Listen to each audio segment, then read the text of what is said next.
He is always there, quietly hanging in the night sky, peaceful, silent, painfully familiar and yet unfathomably alien. The moon, Earth's eternal companion.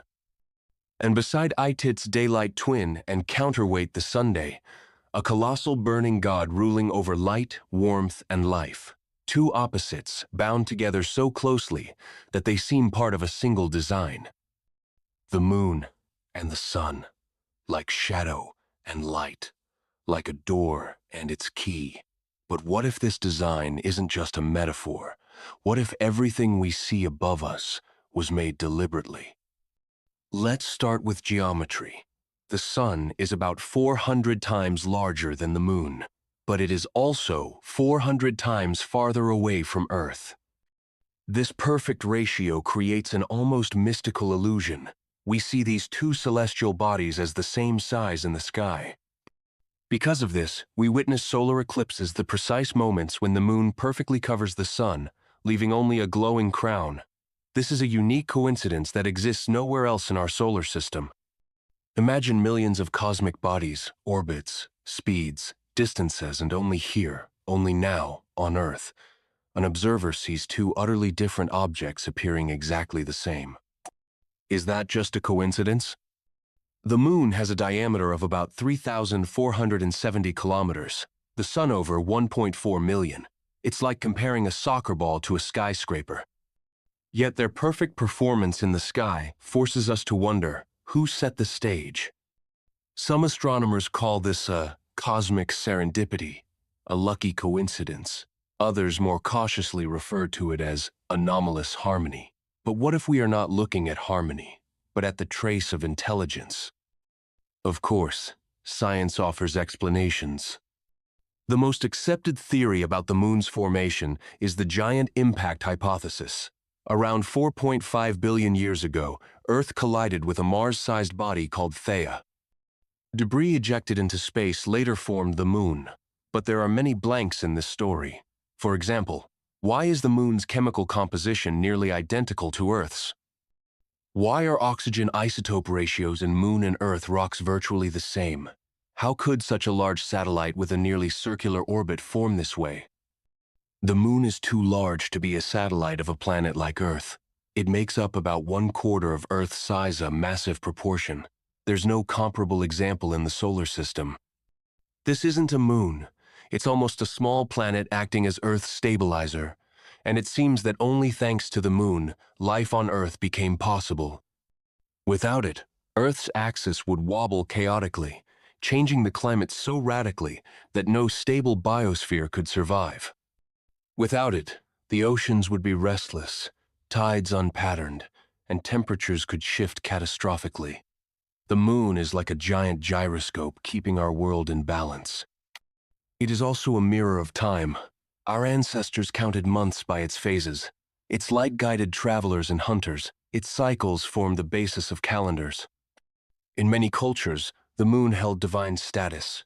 The Sumerians worshipped the god Nana, the Egyptians honored Thoth, the Greeks Artemis, and Hindu Chandra. It was a bearer of knowledge, a symbol of mystery and transformation. And then there's something even stranger. The moon has synchronous rotation. It always shows the same face to Earth. We only ever see one side. The far side, turned away toward the stars, remained unknown to humanity for millennia. This is again explained by gravitational interaction. But what if it's meant to face us that way? Scientists working with seismometers left on the moon during the Apollo missions discovered another anomaly. When the moon was struck, for instance, by a deliberately crashed module, it rang like a bell, like a hollow metal object. It vibrated for up to an hour. This is not typical of solid celestial bodies. Some proposed, perhaps the moon is hollow inside. It sounds absurd. But it was recorded. And if not hollow, how can we explain such resonant properties? The idea of the moon being artificial has surfaced more than once. In 1970, Soviet scientists Mikhail Vasin and Alexander Sherbakov proposed a hypothesis that the moon is not a natural object, but a giant spacecraft or structure built by an alien civilization and placed in Earth's orbit for observation or control. Their arguments were simple. Too many coincidences, too strange an orbit, too old rocks, too perfect geometry. Conspiracy theorists have gone further, claiming the moon is a beacon, transmitting signals or influencing human consciousness. Others believe it is an archive, a place where information about humanity is stored. Some say it enables observation of us from afar. Sounds crazy? Perhaps. But as Arthur C. Clarke said, any sufficiently advanced technology is indistinguishable from magic. Let's return to the sun. It is the source of everything. Its energy is life. It is so vast it could contain over 1 million Earths. But even it doesn't create optical marvels like an eclipse. And it is precisely during those moments when the moon eclipses the sun that humanity begins to see the unseen. Coronal ejections, atmospheric structures, strange waves that flare around it. As if the moon is a key that briefly lifts the veil, allowing us to glimpse what is usually hidden. And then again, the question arises, are we witnessing just physics or the trace of someone's will? The moon and the sun, darkness and light, cold and heat, silence and voice, a perfect pair orbiting our planet, setting the rhythm for all life. Two celestial bodies aligned so precisely that every centimeter of their orbit seems intentional. Perhaps they're not just lights in the sky. Perhaps they are a message, a program, a code. And we are part of an experiment. Or perhaps the watchers are long gone, and the moon and Sunday continue their cycles, leaving us only hints. Fire by day, a mirror by night. And a question. The moon, our closest cosmic neighbor, the constant satellite of Earth has always inspired awe and countless questions. Particularly mysterious is its synchronous orbit, which causes us to always see only one side of the moon, while the other, so-called dark or far side, remains hidden from our view. This phenomenon, which seems natural and obvious, actually conceals many mysteries and spawns numerous scientific and mystical theories. What exactly is synchronous orbit? How did it form? And why aren't all the answers to these questions clear?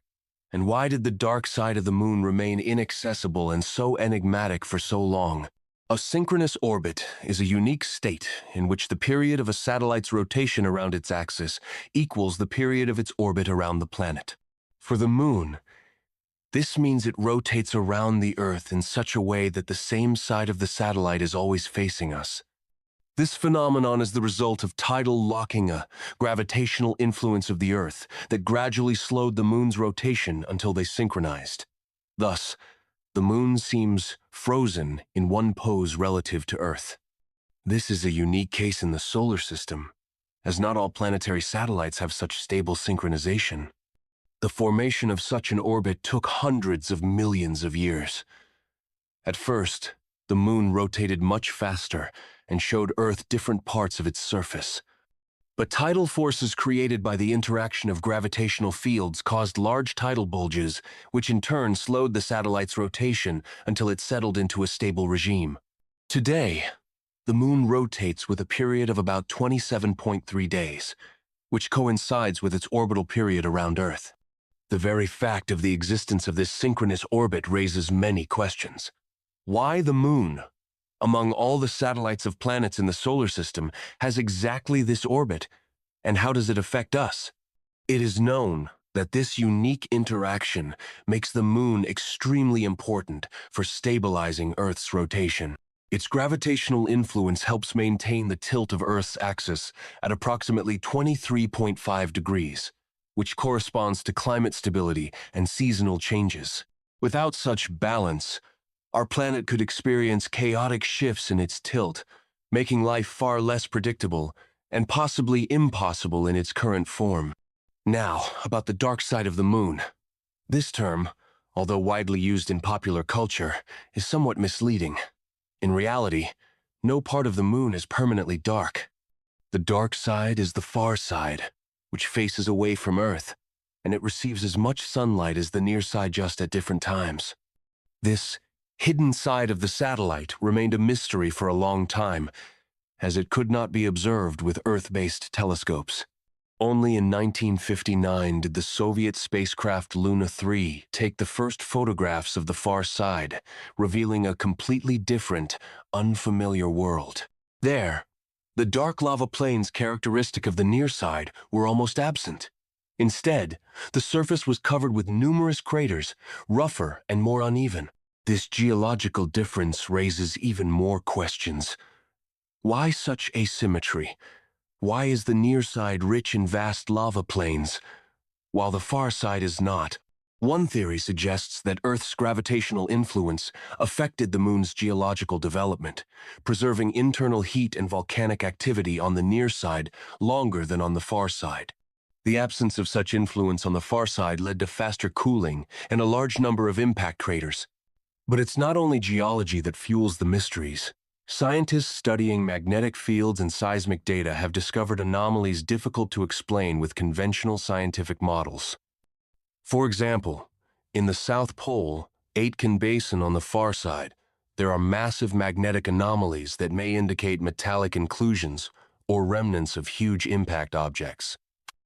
Seismic studies conducted during the Apollo missions showed that the moon can ring or resonate after impacts, which led to speculation about possible hollowness inside.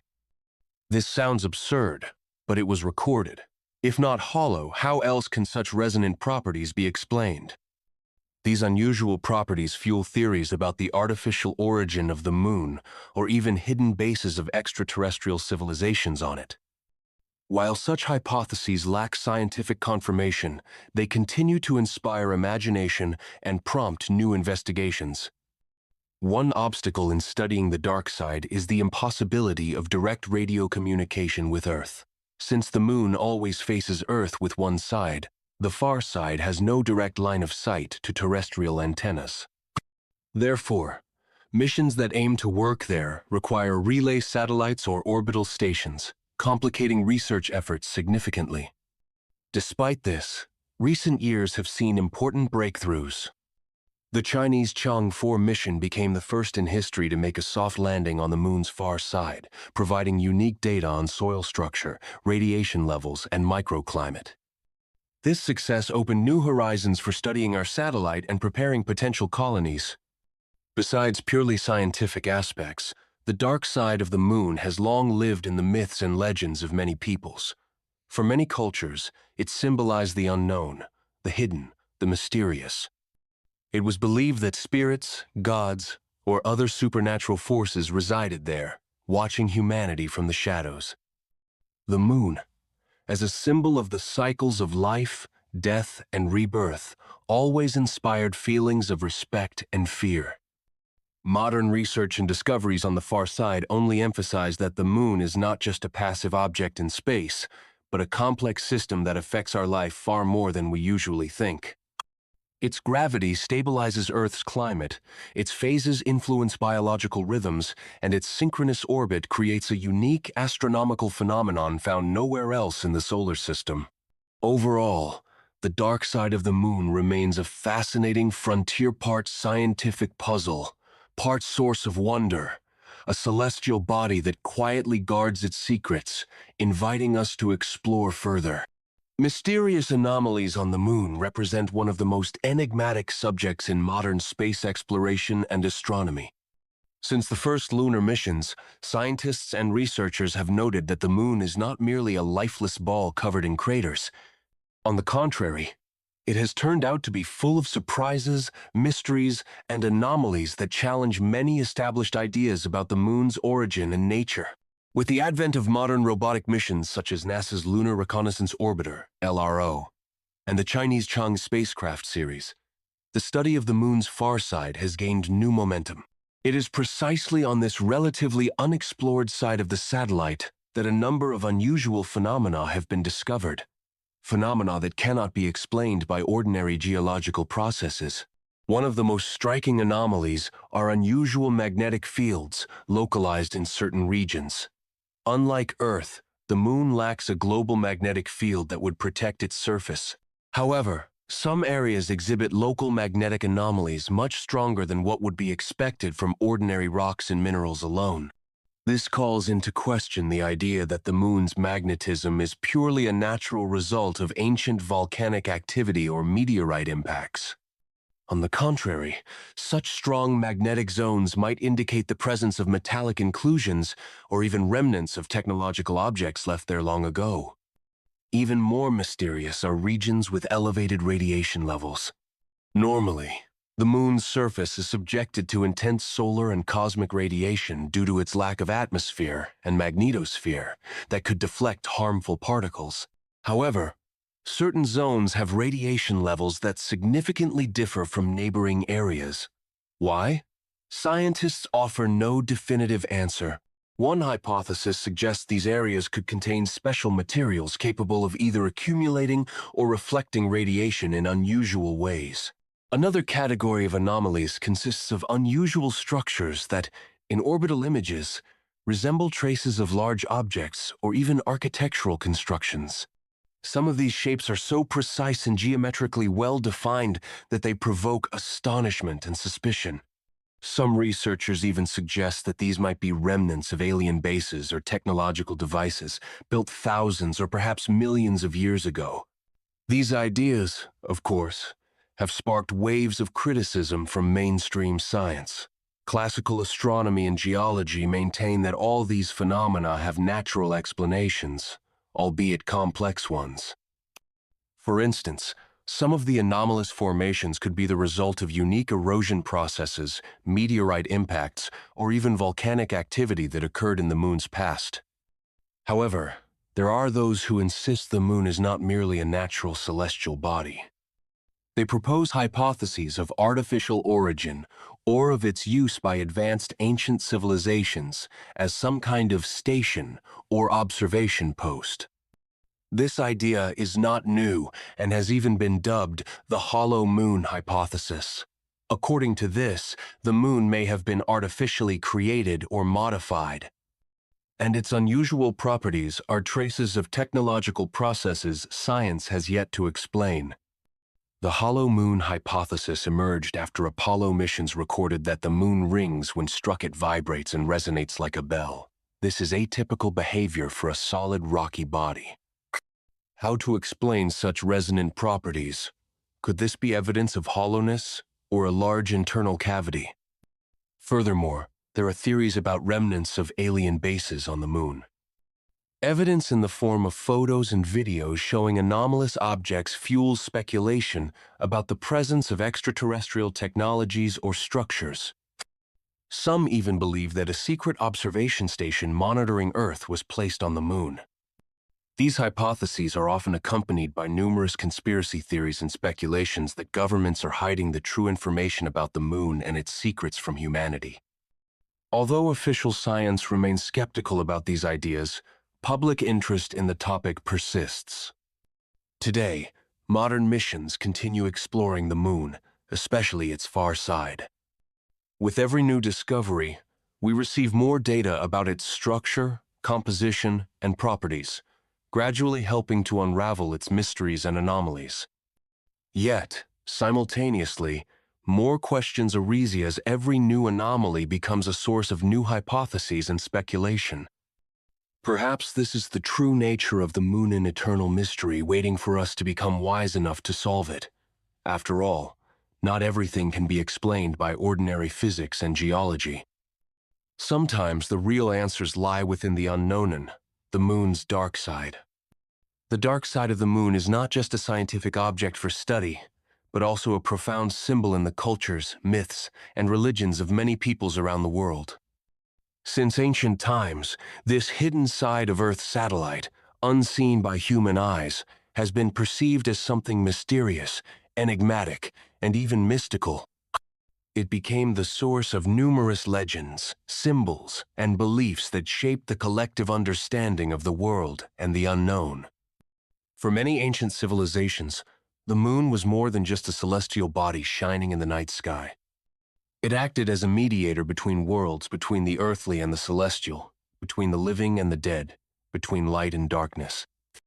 The cyclical phases of the moon reflected the constant movement of time, change, and transformation that influenced all life on Earth. And it was precisely the dark side, the one never visible from our planet, that was associated with what is hidden, incomprehensible, and even forbidden. In many cultures, myths spoke of the dark side of the moon as a gateway to other worlds.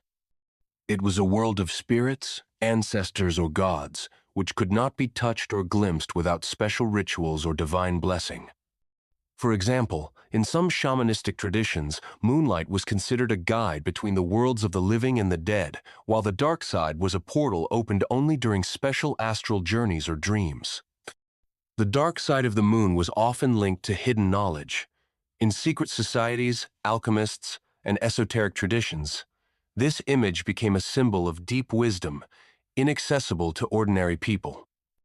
Hidden truths, veiled by the night shroud, were like a challenge for those who sought to understand the world on a deeper level. Lunar darkness thus became a symbol of the inner journey, the search for oneself and the world, and the realization of one's place in the vast cosmos. In some myths, the dark side of the moon was identified with gods or spirits of the night. For instance, in ancient Greek mythology, the goddess Selene, who personified the moon, had a complex image combining light and shadow, clarity and mystery. Sometimes her dark side was considered a separate entity, a goddess or spirit governing nocturnal processes, natural changes, and soul transformations. In Asian cultures, particularly in Chinese and Japanese mythologies, the far side of the moon was associated with the afterlife and the dwelling place of immortals or deities. Legends about the Yellow Empress living in a cave on the dark side of the moon, or about the rabbit pounding the elixir of immortality, show how deeply these ideas penetrated the consciousness of these peoples. Moreover, in many cultures, the moon became a symbol of the cyclical nature of life and death. The phases of the moon corresponded to birth, growth, fading, and rebirth. The dark side symbolized the end of a cycle, the dark night before the light of a new day. It was a reminder that every ending contains a new beginning and that everything in the universe obeys eternal laws of change. In religious texts and mystical treatises, the dark side of the moon is often regarded as a symbol of the unknown God or cosmic force hidden from human understanding. Its invisibility and absence from direct human observation remind us of the limits of our knowledge and, at the same time, the need to seek answers within the depths of our own soul and the universe. In literature and modern culture, the dark side of the moon has become a symbol of psychological and emotional aspects of the human being. It is the shadow hidden fears, memories, desires, and aspirations that are not always conscious but shape our personality. There is a whole range of works where the dark side of the moon is a metaphor for self-discovery, confrontation with inner demons, and the unveiling of new facets of existence. Thus, the dark side of the moon is not merely a physical part of the satellite unseen from Earth. It is a complex, multi-layered symbol reflecting humanity's quest for knowledge, fear of the unknown, dreams of other worlds, and desire to uncover hidden truth. It has absorbed many cultural, mythological, and spiritual meanings, becoming one of the greatest mysteries and inspirations in human history. Imagine a celestial show that happens every day, but only occasionally becomes a true wonder, a solar eclipse. However, the most mysterious part of this miracle is not just its beauty, but the very basis of the phenomenon, the perfect coincidence of the sizes and distances of the sun and the moon. The sun is 400 times larger than the moon, but at the same time 400 times farther from the Earth. This unique astronomical coincidence creates the illusion that two completely different objects in scale appear the same size in the sky.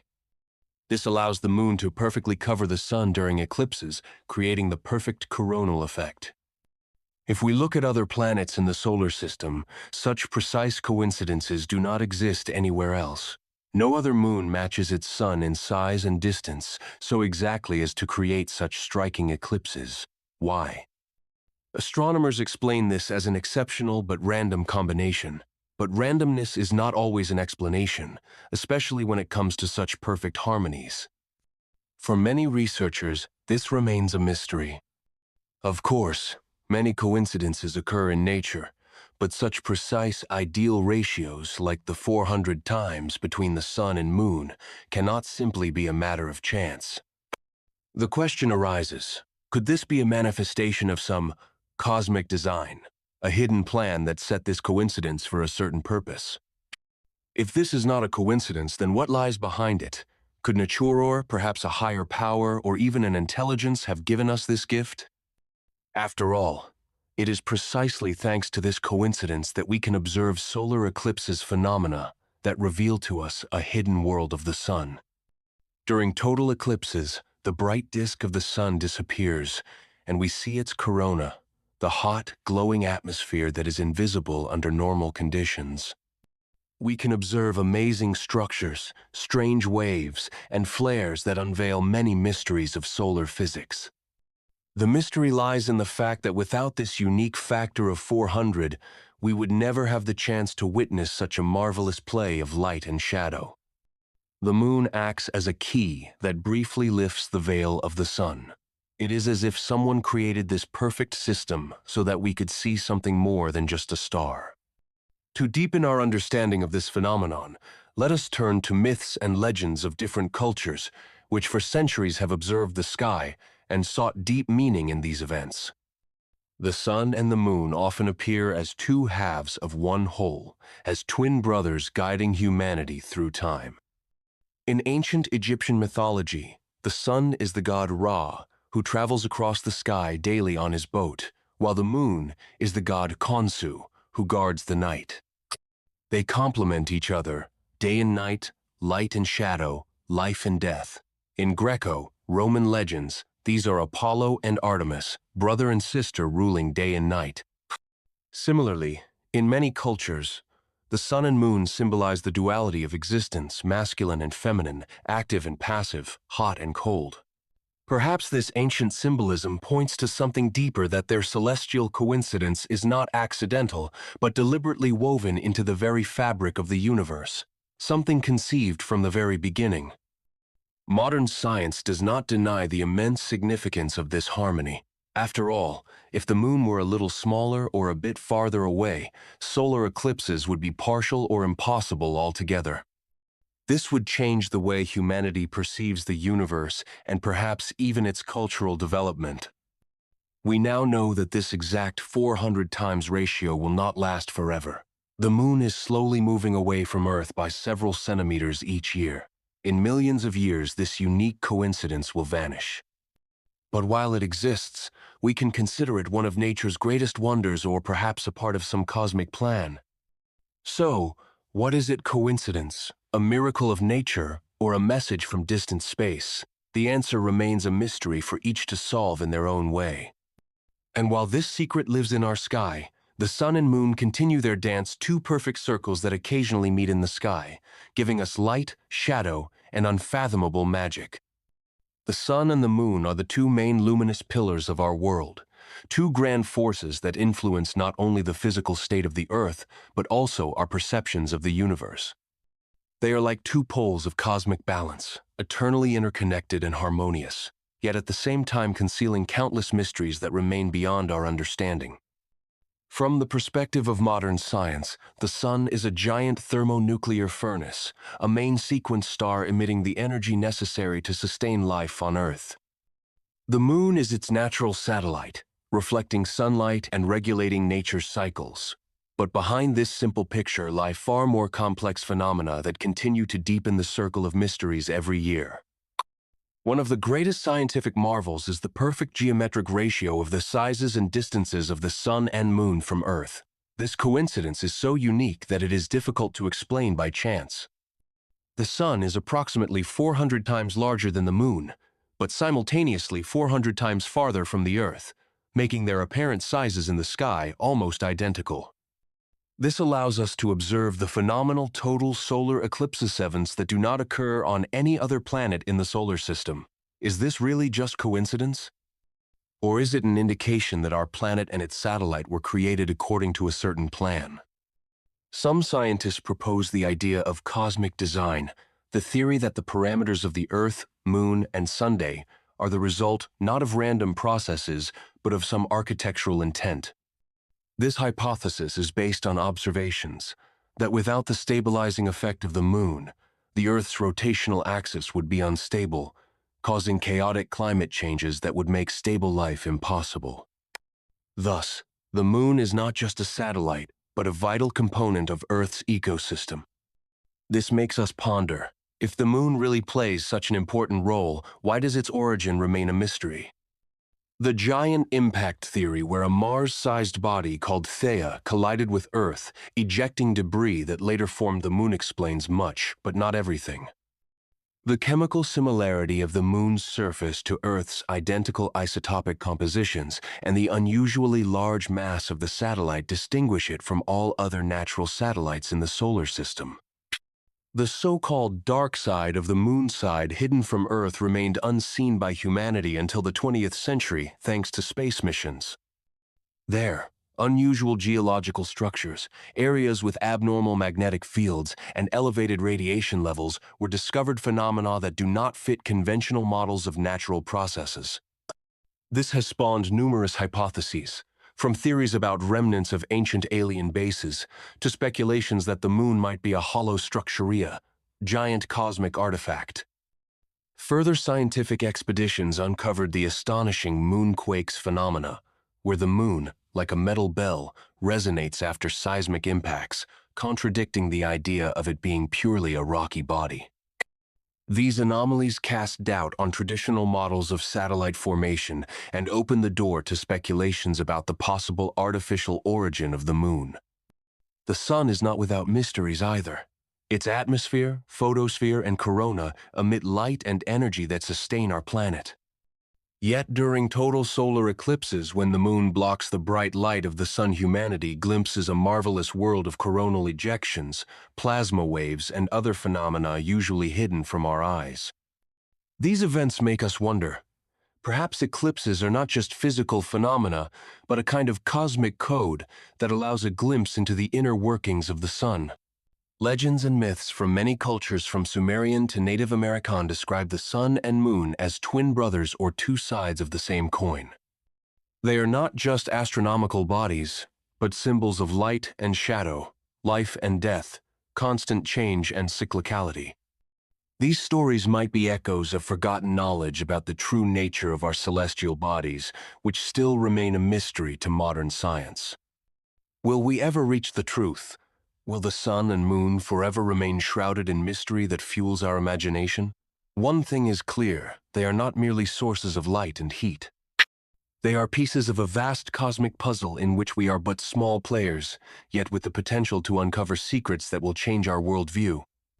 Fire and shadow, light and darkness, sun and moon, they are not just heavenly bodies. They are a code waiting to be deciphered, a message that could open doors to a new level of understanding the universe and our place within it.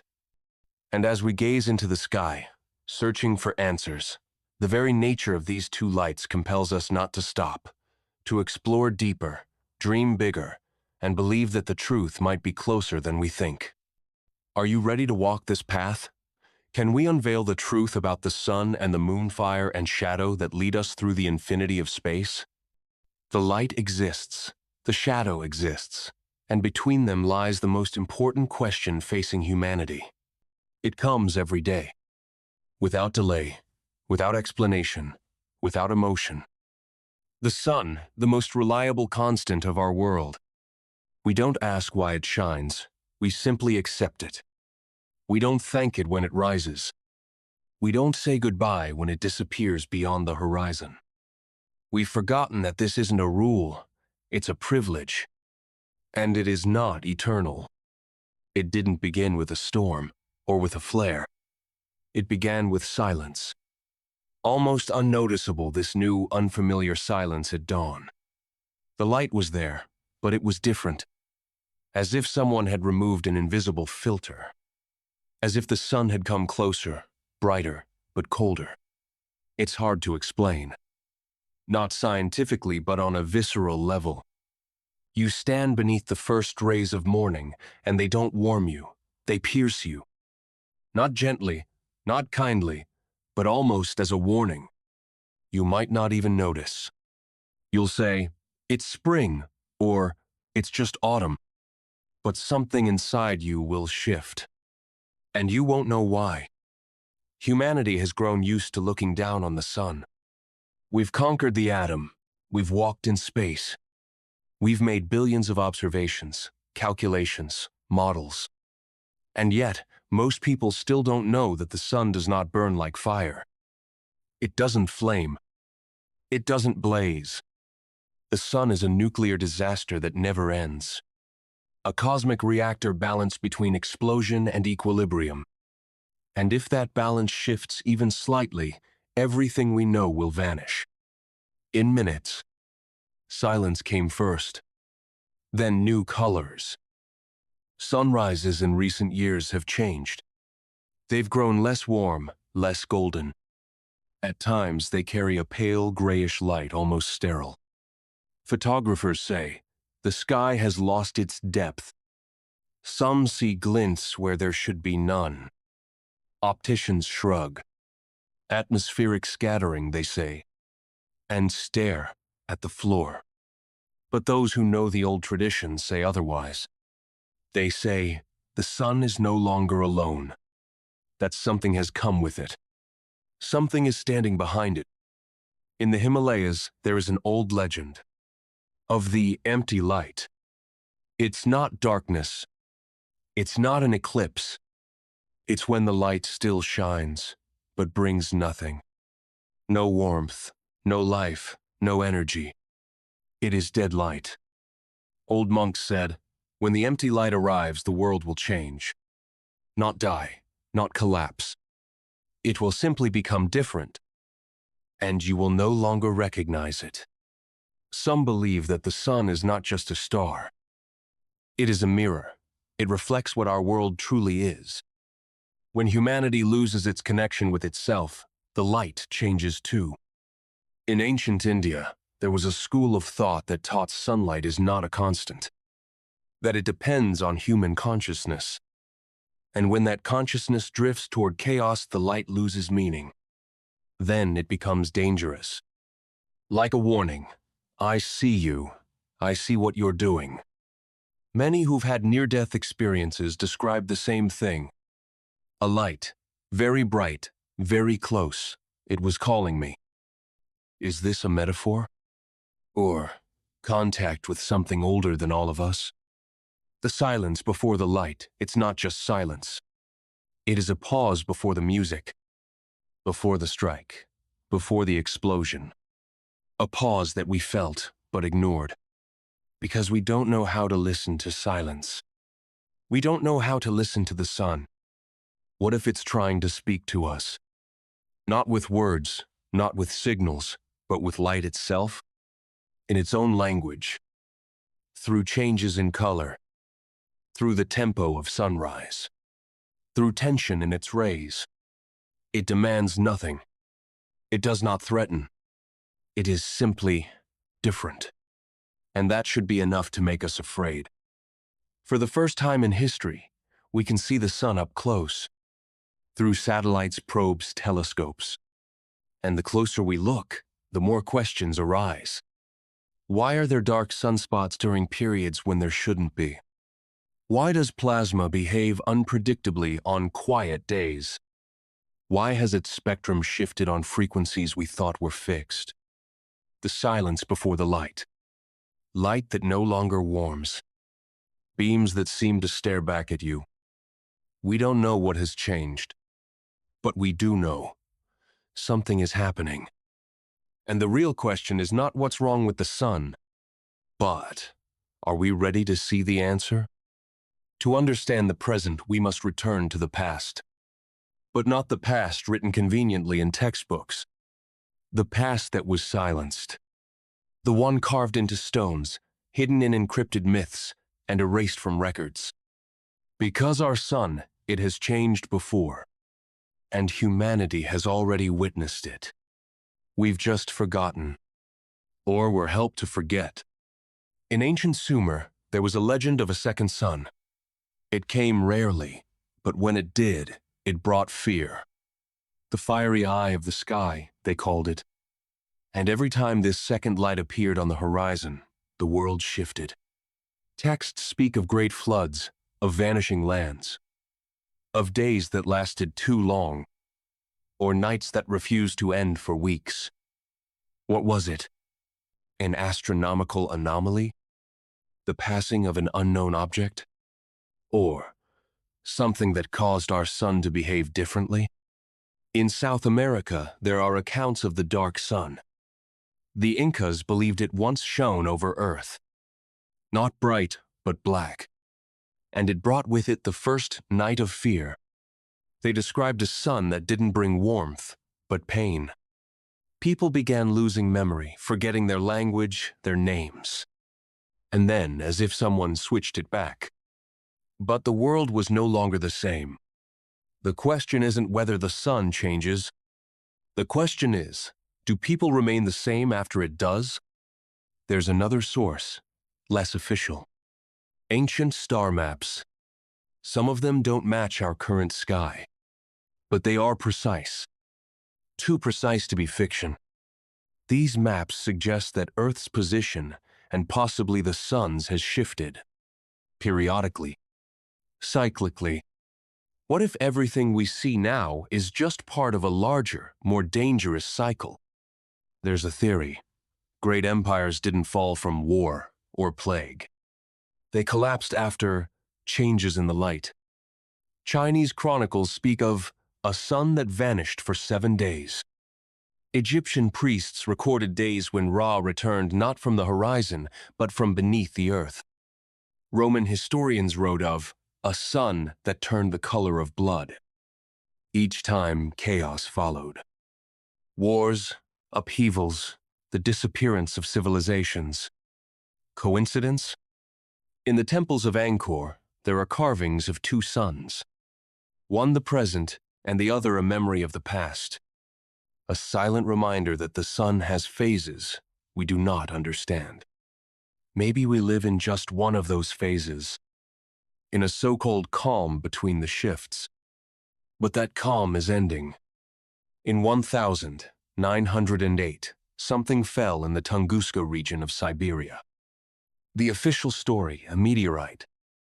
But witnesses said the sky exploded before the impact. Some researchers suggest it was a solar burst we didn't detect, or a magnetic phenomenon tied to an external force. At the same time, all over Europe, people reported strange glowing skies. They read newspapers at midnight, as if the sun hadn't vanished completely, but remained nearby. Only now, different. Could these events be episodes of the sun's malfunction? Brief flashes of the same change we're beginning to feel now. Let's return to biblical symbolism. The book of Revelation speaks of the sun turning black as sackcloth, of a day when light will shine, but give no guidance, when day and night become indistinguishable.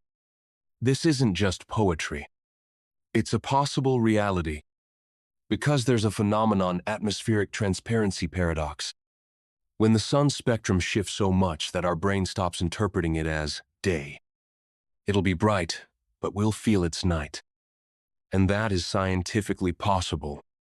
Some astrophysicists now cautiously speak of anomalous changes in the sun's magnetic field, of zones where temperatures should be high but aren't. There's a hypothesis about pole flipping, or even a temporary quieting of solar activity, which could affect Earth's gravitational stability. It sounds technical, scientific, but the truth is simple. The sun is changing, and faster than we thought. In medieval manuscripts, there's one particularly ominous line. The light will be, but it will not be yours. What does that mean? Perhaps it hints that the sun may remain, but its nature may change. Not vanish, not go dark, but become an instrument of something else. Light that no longer leads. Light that controls. And so, here we are again. Once more at the edge, as we have been thousands of years ago. History isn't linear, it's cyclical. And what we feel, see, record today may be nothing more than an echo of a great repetition. We look at the sun and see something familiar. But it is no longer the same. And if we want to know what's coming, we must remember what once was. Because the pages of the past never vanish. They simply wait to be opened again. At first, it was just small things. Minor shifts, easy to ignore. Slightly too bright a light in the morning. Shadows move just a few degrees off. An instinctive urge to squint, even on cloudy days. Small things. But that's how big changes begin. It's not astronomers who feel it first. It's those who haven't lost touch with nature. Farmers say, plants are blooming too early, then dying. Shepherds stop and silently stare at the sky because something's wrong up there. And the elders feel it. The warmth has changed. It's no longer comforting but piercing. It begins with light. Physically, it's the same, but the feeling is different. More and more people complain of headaches in bright sunlight. Children avoid going outside during the day. Some instinct says, danger. Animals grow restless at dawn. Birds gather out of season. What if these small, subjective symptoms aren't random? What if they're the first signs of a massive shift? Remember the anomaly of 2023, when many countries observed the so-called solar trembling. Photographs showed rays that seemed to pulse. Scientists dismissed it: camera effect, optics, moisture. But they never explained this.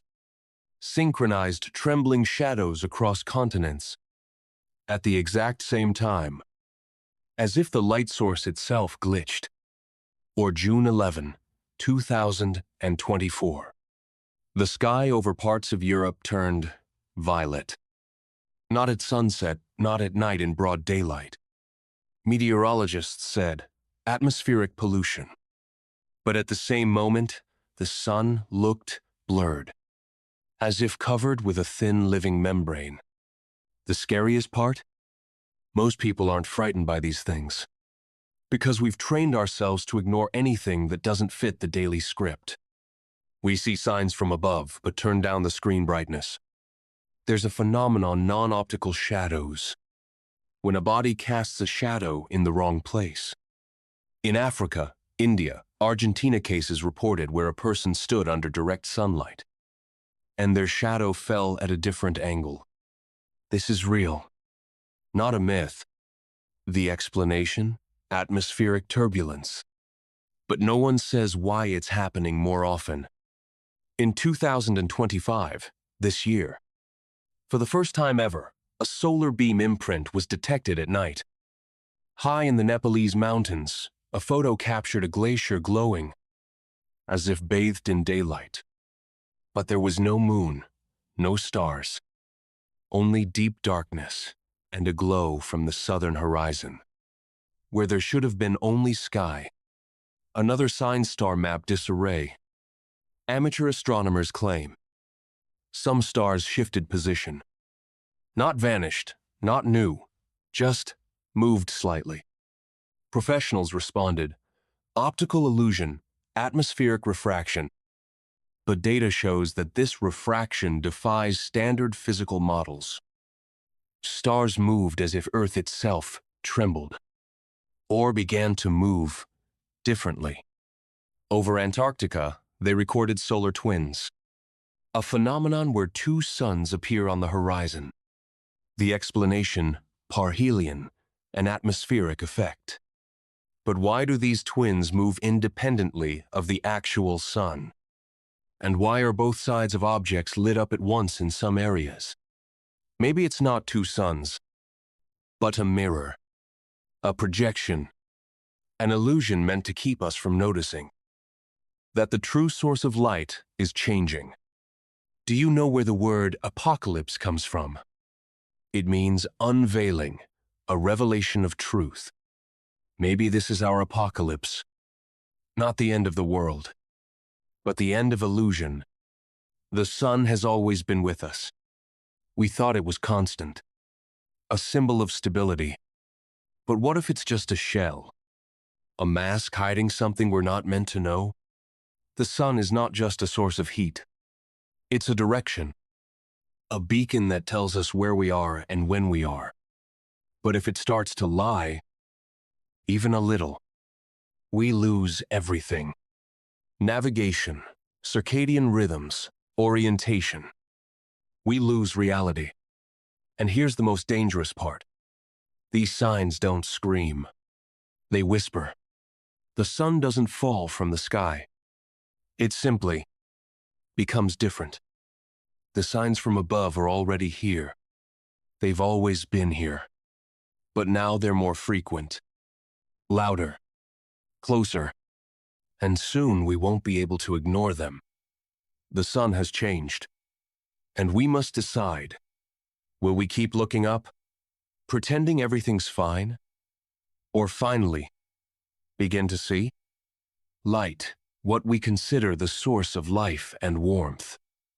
But what if light is just a facade? Something superficial, something we see but do not understand.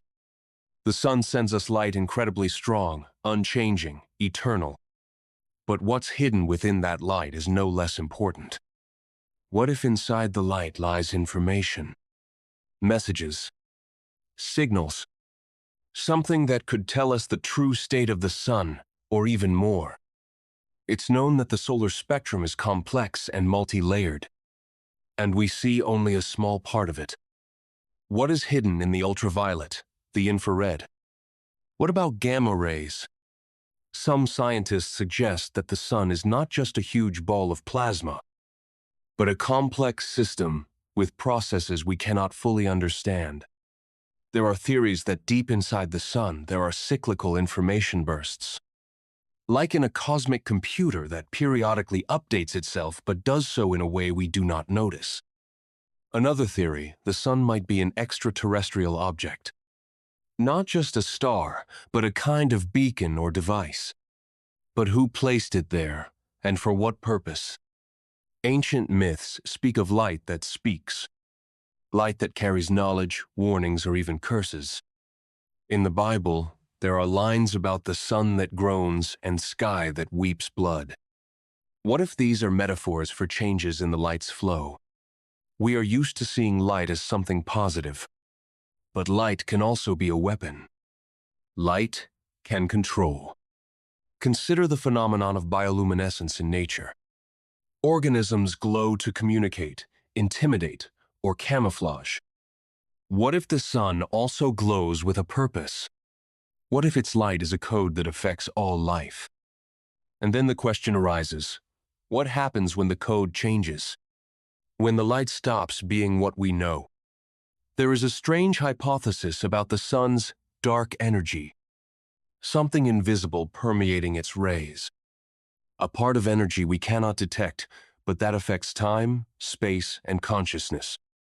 Another mysterious fact, sudden fluctuations in solar activity that do not fit classical cycles. They might be messages or signals from the sun's core that we simply haven't learned to read yet. There are mysteries in the light, and we are only beginning to notice them. And maybe these mysteries are the key to understanding what's wrong with the sun. If the sun's light is a message, then who is the sender? And who is the receiver? Humans? The earth itself? Or something beyond our comprehension? Some ancient civilizations believed the sun was a living entity, a deity with consciousness. The Egyptians worshipped Ra, the god who traveled across the sky in a celestial boat, fighting darkness each night. The Aztecs saw the sun as a warrior who demanded sacrifice to keep moving. Might these myths contain fragments of forgotten truth? Could the sun's light carry echoes of this consciousness? Modern science tends to dismiss these ideas as superstition. But what if science is only just beginning to catch up? Take the concept of solar flares. These bursts of energy, sudden and powerful, can disrupt our satellites and power grids. But what if they are not random? What if these flares are intentional signals, a form of communication within the sun's own system? Or what if the sun's changing light affects our biology in ways we don't yet understand? The circadian rhythm, mood, Even DNA repair might be linked to subtle variations in sunlight. If these signals shift, could it explain rising mental health issues or mysterious illnesses? Some fringe theories even suggest the sun is a gateway, a portal between dimensions or timelines. When the sun's light fluctuates, it might be opening or closing this gateway. Imagine, at certain moments, the sun shines not just on our physical world, but also on other layers of reality. Could this be why some people report strange visions, feelings of déjà vu, or encounters with beings of light? Or why entire regions report unusual atmospheric phenomena? Glowing orbs, unexplained shadows, sudden temperature drops, all under the same sun that lights our days? If the sun is changing and its light carries hidden meanings, then what does this mean for us? Are we passengers on a cosmic journey with a destination unknown? Or actors in a play scripted by forces beyond our sight? We stand at the edge of understanding, looking into the light. But what we see may only be the surface. Soon, we must decide to accept the light as it is, or to seek what lies beneath. The sun's light is our source of life, but has it always been flawless? Might there be shadows hiding behind it, invisible, yet powerful? Shadows that slowly but surely spread across the world. In science, there is the concept of a solar shadow, not physical, but metaphorical. These are phenomena that don't fit usual models: anomalous eclipses, sudden dimming of light, strange disturbances in energy. There are known cases when light suddenly weakened, as if someone draped the sun with a thick veil. Yet there were no clouds or dust in the sky. These shadows cannot be explained by atmospheric chemistry or normal climate processes. One of the most mysterious events was in 2027, the so-called dark month.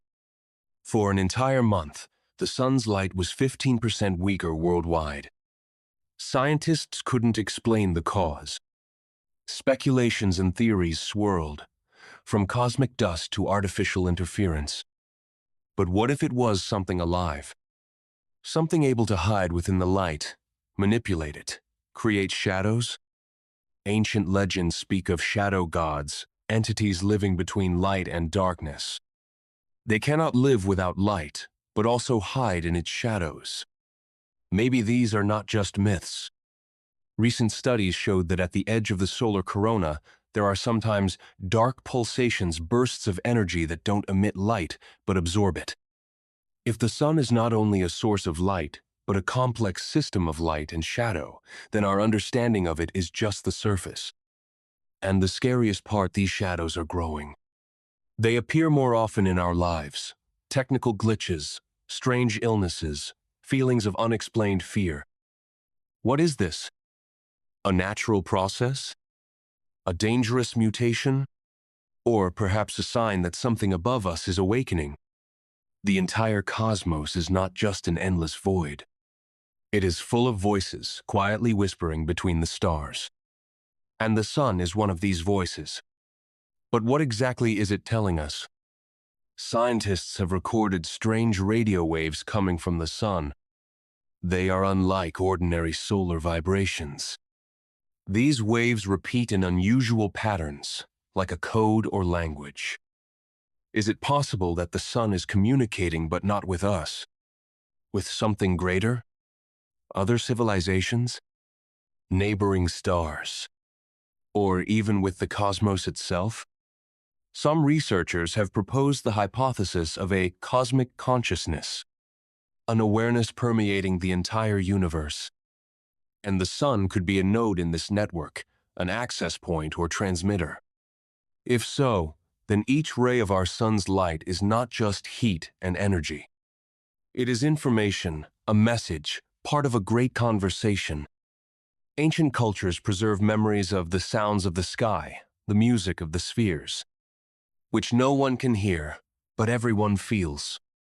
What if these sounds are not just symbols, but real impulses the sun sends into the universe? And we on Earth feel them through nature, art, music, and even through our dreams. And here the question arises, can we learn to decode these whispers? Can we open new horizons of understanding the world and ourselves? Or maybe the sun keeps secrets that are not yet ready to be revealed to us. Sun, is not just a source of light, but the clock of the universe. Its pulsations and cycles might be the key to understanding time, not only our linear time, but a more complex, multidimensional one. What if the sun is not simply burning, but encoding time? What if each flare and each shadow is an impulse recording events on a cosmic scale? There are theories that the sun's vibrations correspond to so-called time windows, moments when time becomes flexible, when past, present, and future intertwine. Some researchers believe ancient calendars, including the Mayan one, are based on observations of the sun in these temporal cycles. But what if these cycles are changing? What if we are now living in a period of breakdown when the time we knew begins to bend, creating paradoxes and strange coincidences? This might explain why we experience déjà vu, why dreams become more vivid, and why the future feels unpredictable. The solar code of time is yet another mystery waiting for us to uncover.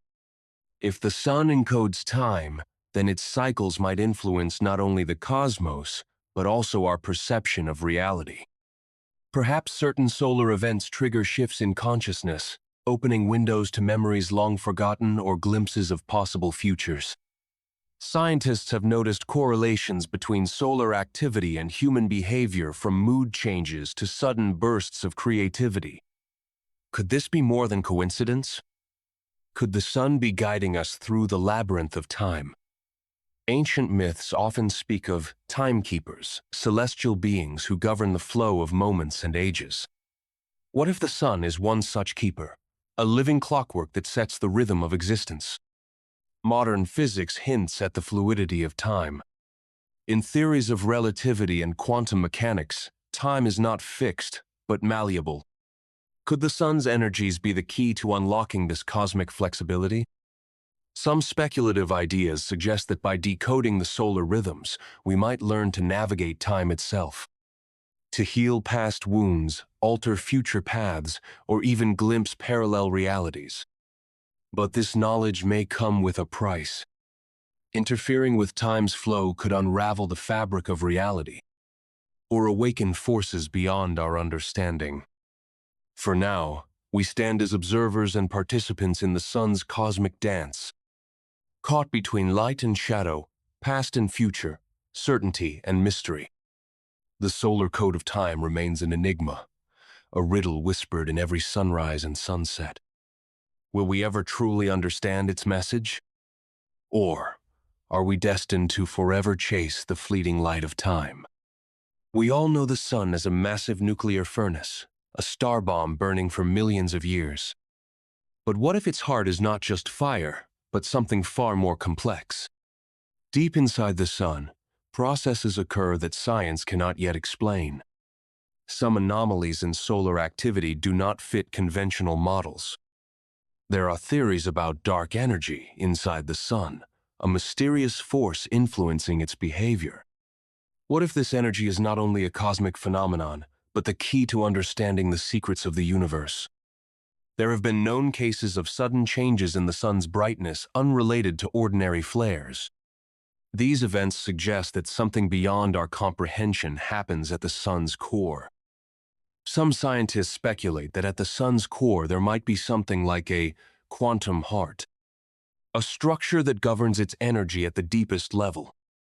If true, then we stand on the brink of a revolution in cosmic knowledge.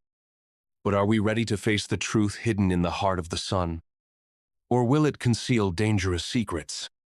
The sun's heart might be a gateway not just to energy, but to dimensions beyond our own. If the quantum heart exists, it could connect our reality with parallel worlds or alternate timelines. Ancient myths speak of a hidden flame, a sacred fire that burns unseen beneath the surface of the visible sun. This flame was said to hold the wisdom of the cosmos and the power to reshape reality. Modern physics has yet to probe such possibilities, but emerging theories of quantum gravity and multidimensional space hint at the existence of hidden layers within stars. If the sun's core is indeed a realm of mystery and unknown forces, then our daily sunlight is only a thin veil masking something far stranger. What we perceive as heat and light might be just one aspect of a deeper cosmic dance. A dance of energies, secrets, and forces yet to be discovered. The heart of the sun remains a riddle, and unlocking it might change everything we know about existence itself. The sun is not just fire and energy. It is a symbol of life, hope, and at the same time a shadow, a mystery we may never fully unravel. Every ray of the sun is a thread connecting the past, present, and future. But what lies hidden behind this thread? What does the shadow cast by our star conceal? We stand on the threshold of a new era, an era of understanding and embracing the unknown. Because perhaps the true power of the sun lies in its mysteries, in how it urges us to seek answers, not just receive them. Myths, theories, riddles, all are part of a grand picture where the sun is both the main player and the spectator. We are merely small witnesses in a vast cosmic performance. And our knowledge of the sun is only the beginning of a journey leading into infinity. Maybe the answer is not to unravel the sun, but to learn to live with its mysteries. The light at the end of the shadow is a light that never goes out. And even in darkness, it shows the way. Imagine a planet that was once not dry, not dead, not red, but blue and green. With clouds in the sky, rain tapping against rocks, and deep oceans roaring across its surface. This is not a fairy tale. This is Mars. This is how scientists now envision it, piecing together fragments discovered over recent decades. In the 1970s, when orbital images of Mars first reached scientists, their astonishment was undeniable. They saw not just craters and voids. They saw traces of something familiar. Ancient rivers, deltas, lakes, even shorelines. These formations were too orderly, too similar to what we see on Earth. Valles Marineris, one of the largest canyon systems in the solar system, stretches over 4,000 kilometers. That's 10 times longer than the Grand Canyon. Some scientists believe it may have been shaped not only by tectonic activity but also by vast flows of water in the distant past. Martian riverbeds are not rare. There are dozens, possibly hundreds. They branch out like Earth's drainage systems. Some run for hundreds of kilometers, an extraordinary length for any planet. Entire regions, such as the Argyre Basin or Jezero Crater, show structures that closely resemble deltas. In 2021, the Perseverance rover landed in Jezero Crater, not by coincidence. Analysis of satellite imagery suggests there was once a lake there. And on Earth, deltas often preserve evidence of life. But how could so much water have existed on a planet that now has an atmosphere 100 times thinner than Earth's, offers no protection from solar radiation, and has an average temperature of -60 degrees Celsius? The answer: the atmosphere used to be different. Billions of years ago, Mars had a denser atmosphere, probably warmer. It may have been filled with greenhouse gases that trapped heat and allowed water to remain liquid. It may also have had a magnetic field, a shield protecting it from the ravages of solar wind. But over time, that shield vanished. And with it, the protection. The atmosphere began to dissipate. Water evaporated or froze. And the planet began to die. Still, some scientists believe not all water is gone. Some may be hiding underground as frozen reservoirs or perhaps as salty, liquid water trapped beneath the surface. In 2018, using data from the Italian radar instrument MARSIS, researchers discovered what may be a subsurface lake beneath the planet's southern polar ice cap. The temperature is too cold for regular water, but the presence of salts could lower the freezing point. This means liquid water might still exist, and with it a chance for life. Water is not just a scientific fact. It is a symbol. The traces of water on Mars are traces of a possible past, a testament that this planet was once different, softer, more alive. And when we look at the dried riverbeds and the forgotten valleys, we don't just see geology. We see the ghosts of history, a silent reminder that even the driest desert might have once been an ocean, and even the deadest world might have once breathed. Today, Mars is a defenseless planet. Its atmosphere is thin, fragile like a veil. It cannot retain heat. It cannot shield the surface from harmful solar radiation. The sun strikes the ground mercilessly, turning the surface into a scorched wasteland. But why? Once, things were different. Mars once had an atmosphere much thicker, warmer, richer. The planet could sustain liquid water. It may have had a climate resembling early Earth. To understand what went wrong, we need to look deeper, literally beneath the planet's surface. Specifically, into its core. Early in its history, Mars had what scientists call a dynamo, a rotating liquid iron core that generated a magnetic field. This field was a protective cocoon. Just like Earth's, it shielded the atmosphere from the solar wind, a stream of charged particles that can strip the air from unprotected planets. But around 4 billion years ago, something changed. Mars's core, for some reason, cooled or lost its motion. The magnetic field began to fade, and then it disappeared. That's when the sun began to slowly undress the planet. Charged particles from the solar wind bombarded the atmosphere relentlessly.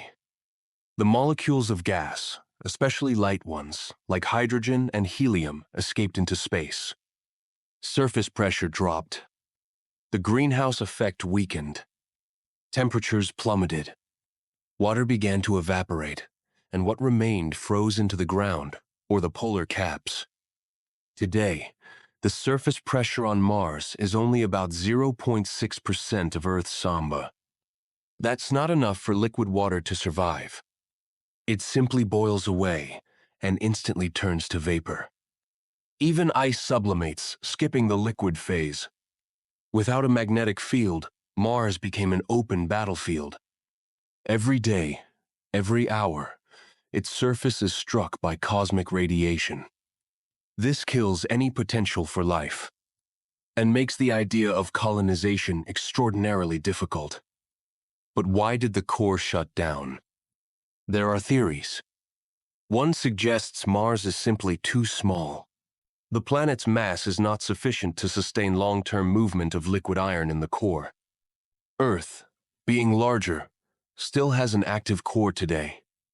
Another theory points to a catastrophic event. A giant collision, a planetary-scale impact.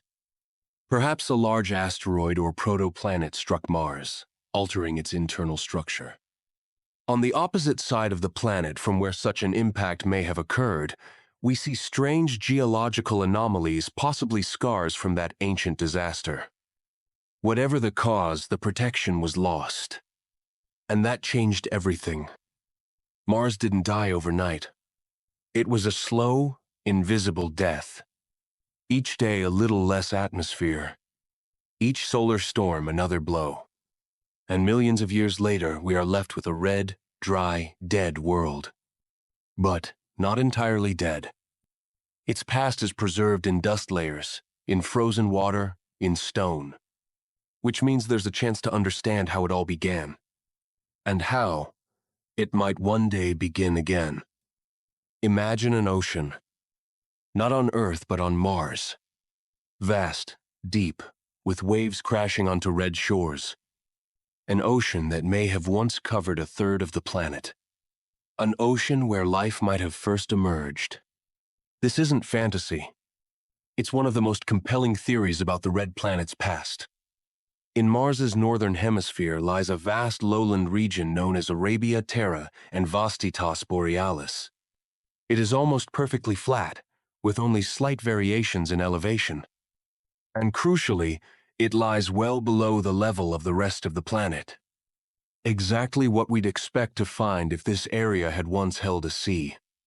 In 2015, scientists analyzing rover and orbital data noticed something strange. Minerals that usually form in water like clays and sulfates were found exactly along the potential ancient shoreline. Everything pointed to the existence of a massive ocean. By some estimates, Mars's ocean may have held up to 17 million cubic kilometers of water. That's nearly half the volume of Earth's Atlantic Ocean. There are even coastlines stretching for thousands of kilometers, with bends resembling Earth's bays, gulfs, and estuaries. But the question arises, where did it go? The ocean may have evaporated as the atmosphere began to disappear. Water rose into the air as vapor and escaped into space. But that's only part of the story. Studies of hydrogen isotopes on Mars show that lighter atoms, ordinary hydrogen, escaped, leaving behind the heavier isotope deuterium. Today, the deuterium to hydrogen ratio on Mars is 5-6 times higher than on Earth. This points to enormous water loss over billions of years.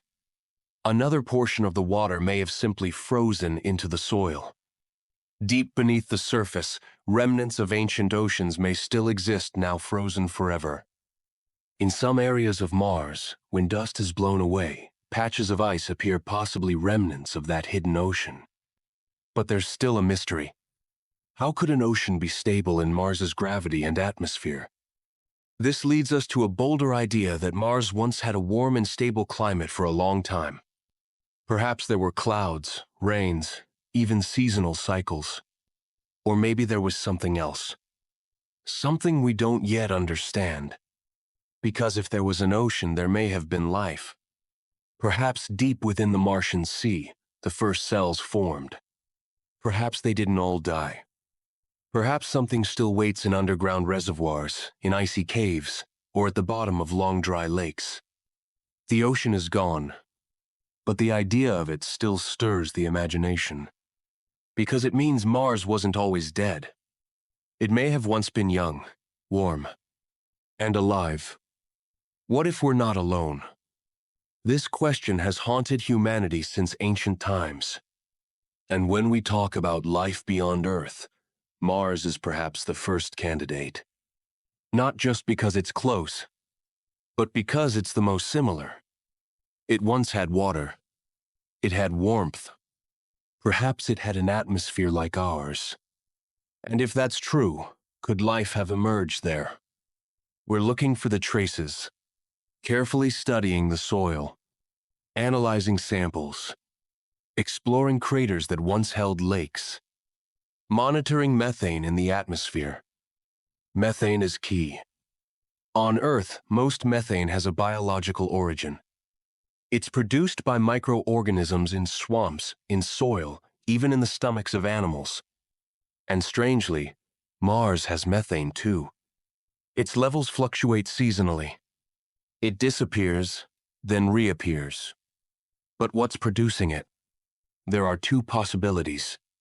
First, geological. Methane can form when water reacts with certain rocks under pressure. This doesn't require life. But the second is biological.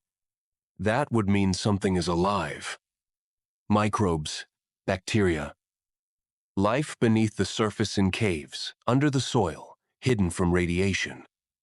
We don't have a definitive answer, but we're searching, and every mission brings us closer.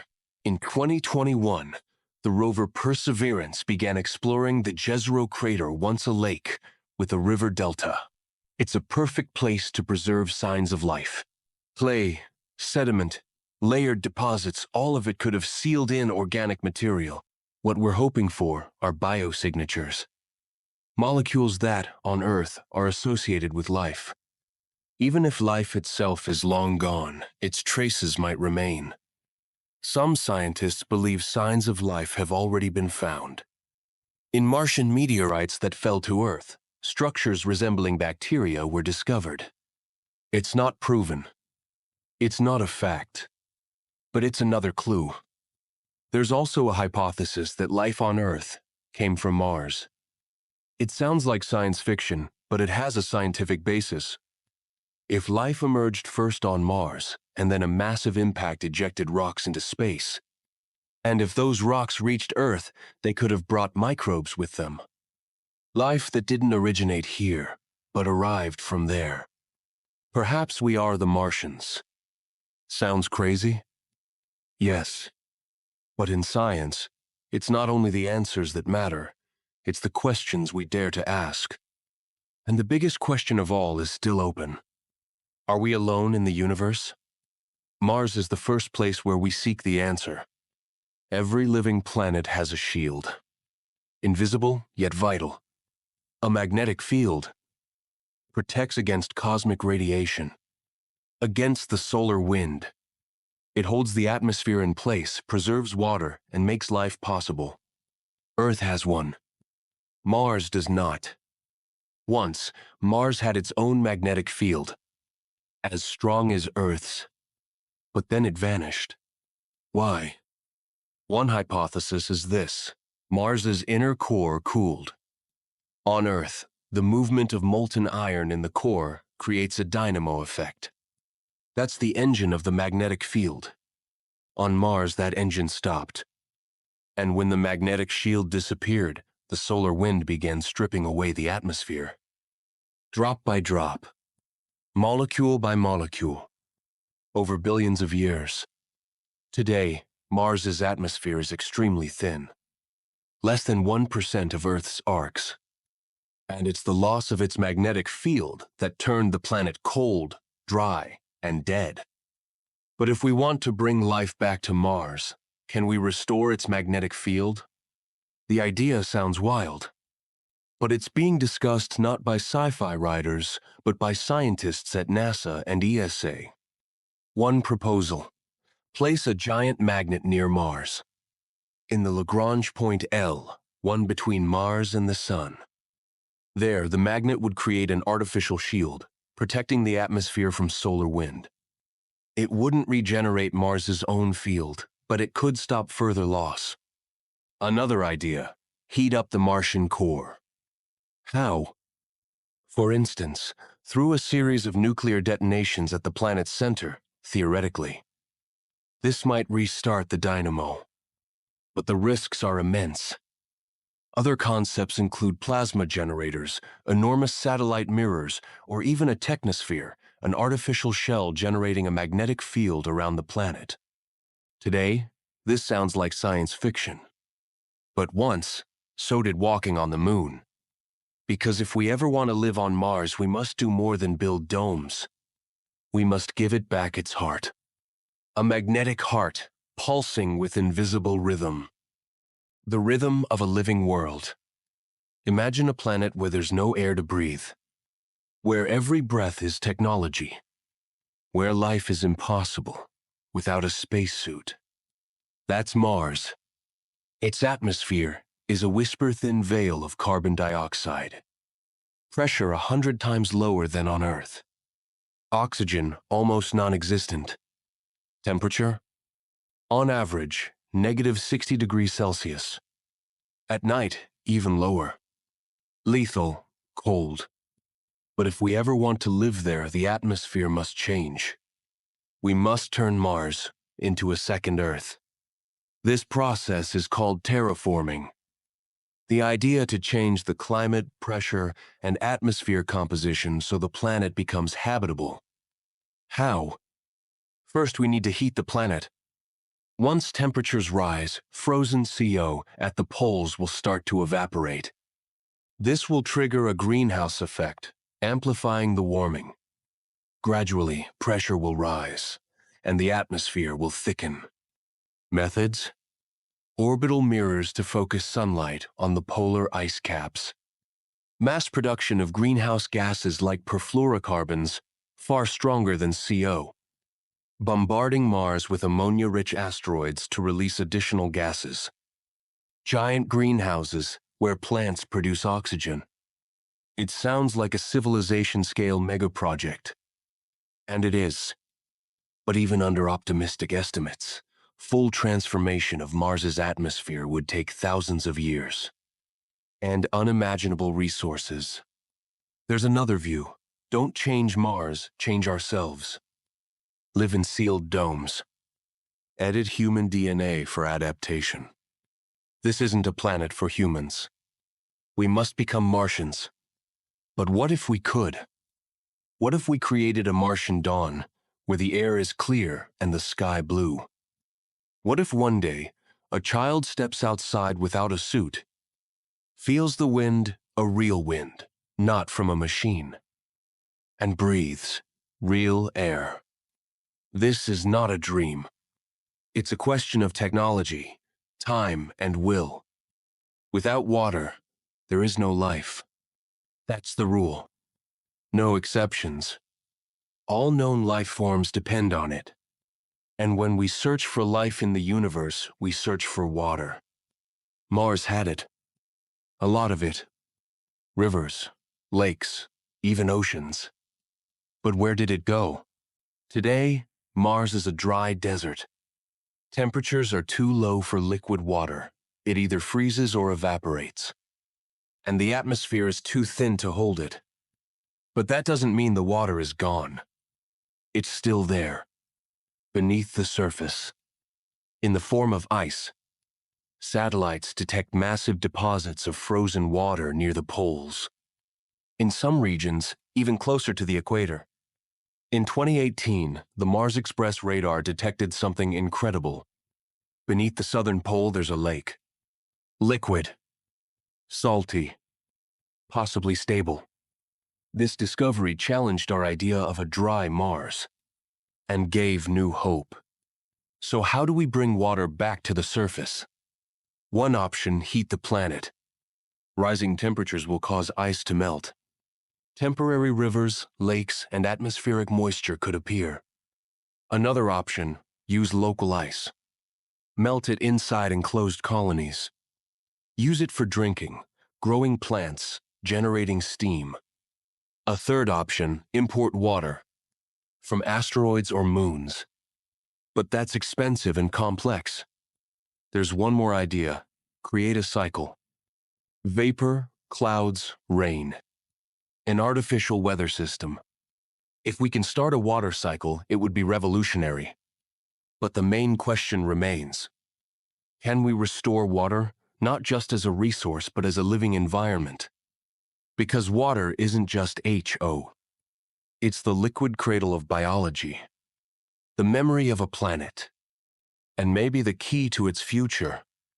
At first glance, Mars appears to have just 2 moons, small, unremarkable, and almost pitiful by cosmic standards. Phobos and Deimos, their names mean fear and terror in Greek, and those names seem eerily appropriate. Both moons have irregular, potato-like shapes, their surfaces marked by numerous craters, cracks, and a dark, porous regolith that absorbs light instead of reflecting it as if they were born from shadow. Unlike large, spherical moons like our own, these appear more like debris fragments of something older or something else entirely. So, what makes them so mysterious?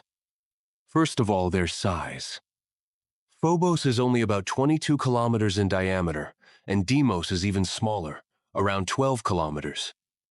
These are not typical planetary moons, especially not for a world that may once have had oceans and a thick atmosphere.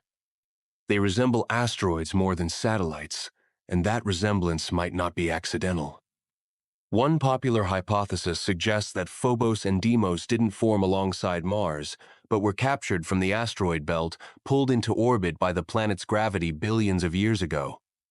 But this theory leaves gaps. Their nearly circular orbits, perfectly aligned with Mars's equator, are strange for captured objects too perfect, almost suspiciously so. This leads to an alternative idea. Perhaps they are the remnants of a colossal collision debris from an ancient, shattered moon, reassembled by gravity into the forms we see today.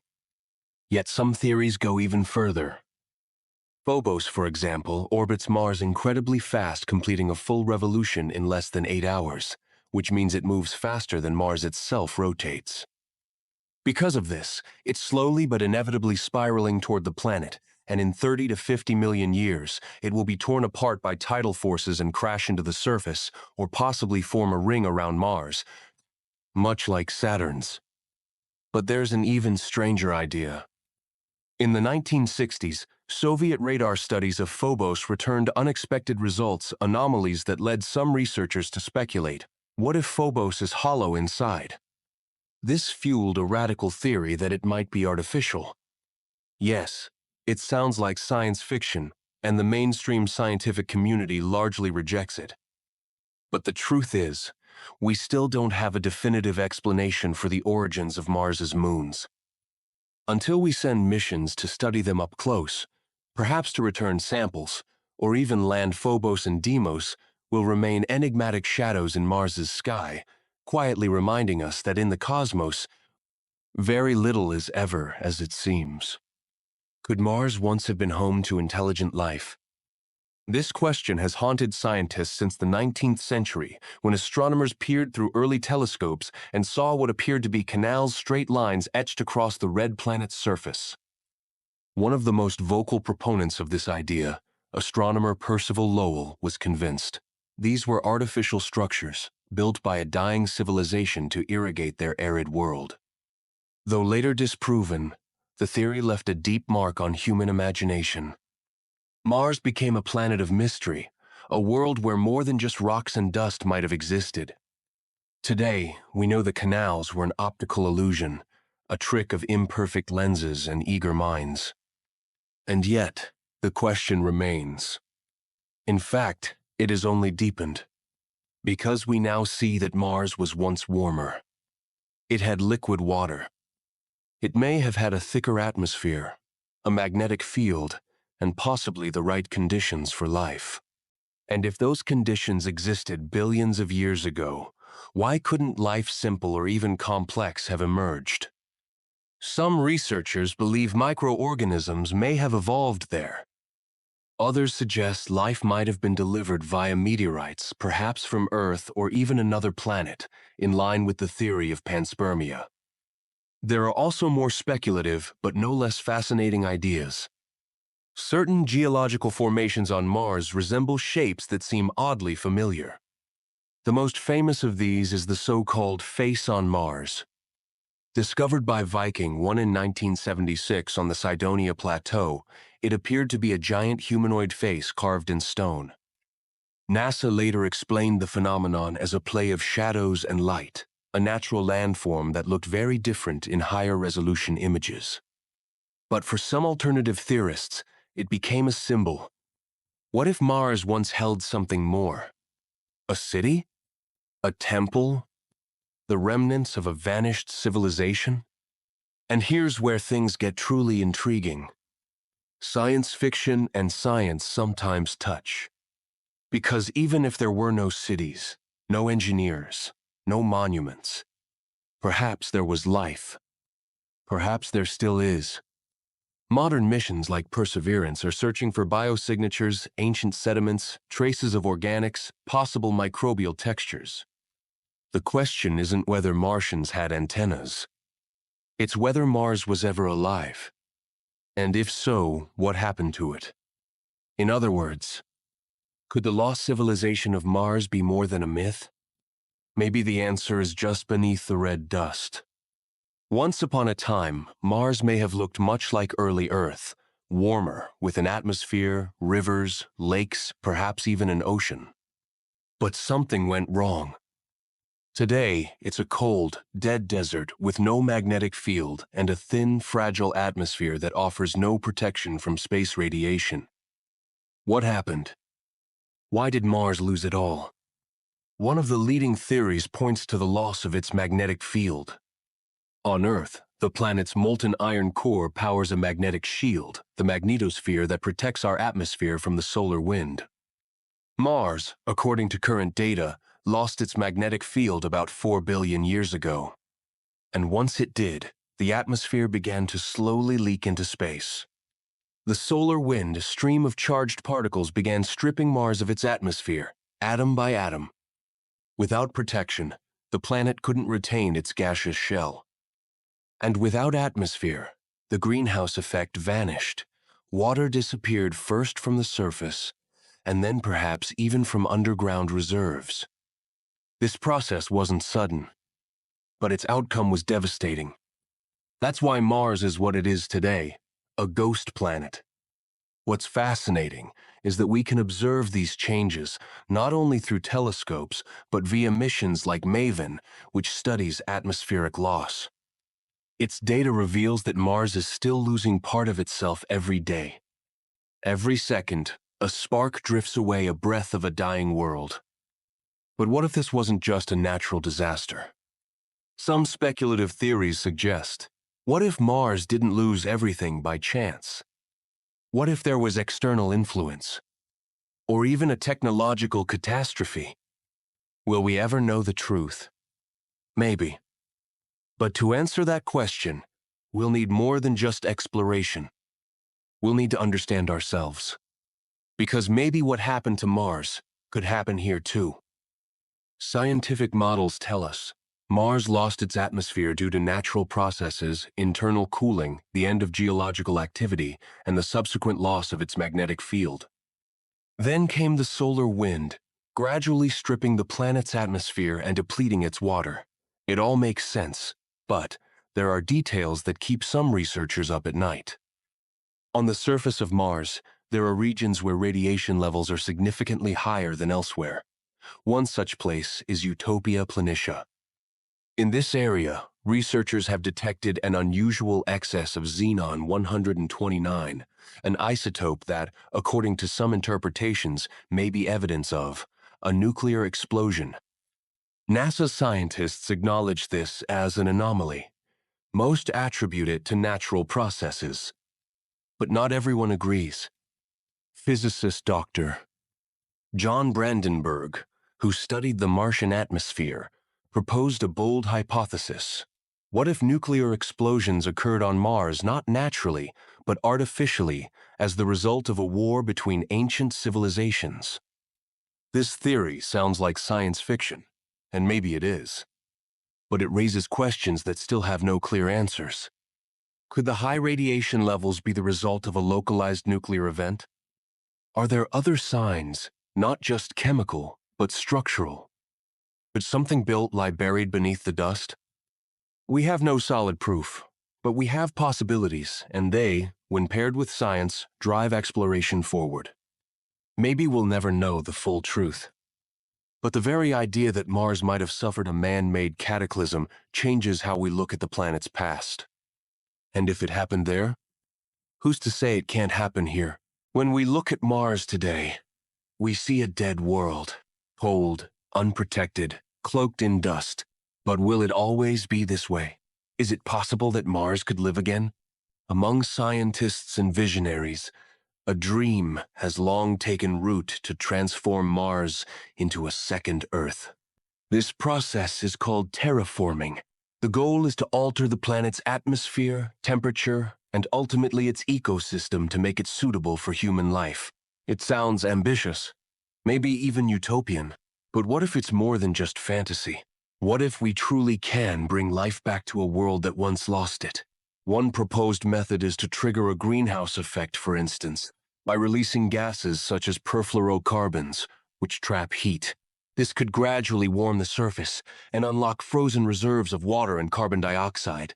Another idea: launch massive orbital mirrors that reflect sunlight directly onto Mars's poles, melting the ice caps. And a bolder proposal: nuclear explosions to rapidly melt the polar ice.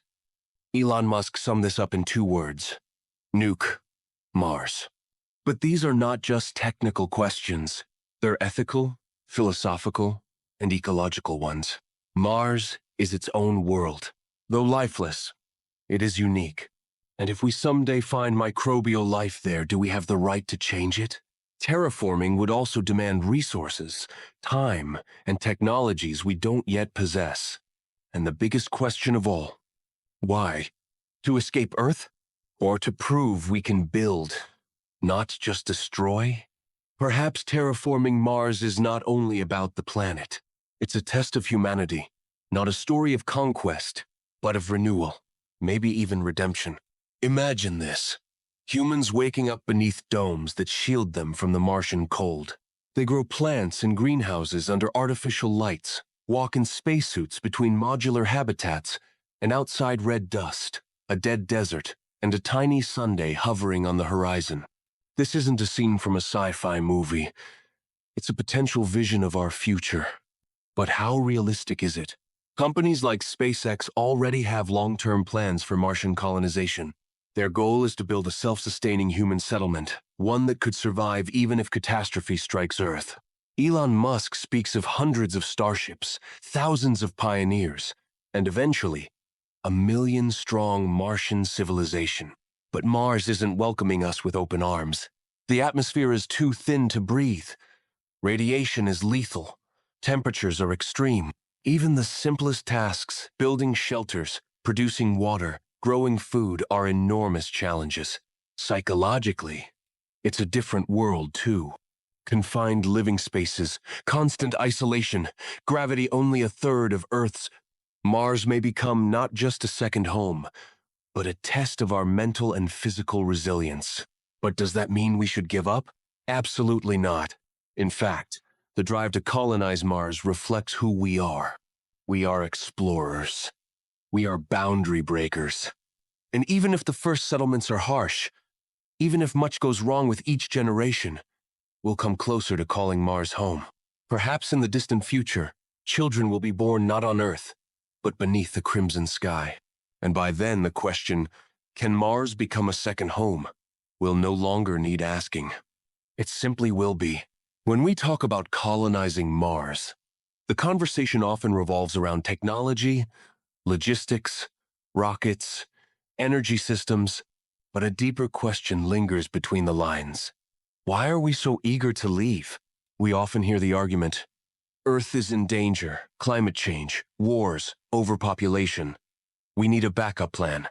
And Mars appears as the emergency exit, cold, but untouched, an escape. But is that the right path? Do we have the right to abandon the planet we've already damaged? Shouldn't we first learn to protect our home before seeking a new one? Colonizing Mars isn't just a technical challenge, it's an ethical one. If we bring with us the same habits, the same conflicts, the same disregard for nature, will this new world truly be any better? Mars is an opportunity, but only if we become different ourselves. Perhaps the first Martian settlements will teach us to value every breath of air, every drop of water. Perhaps there, on a distant world, we will remember how rare and priceless Earth truly is, and that running from problems isn't always the solution. Mars may mark the beginning of a new chapter for humanity, but not as Earth's replacement, as a reminder of its worth. Mars is silent. It sends no signals, offers no clear answers. But look closely and you'll see. This planet is hiding something.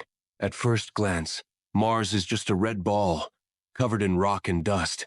But the more we study it, the more questions emerge.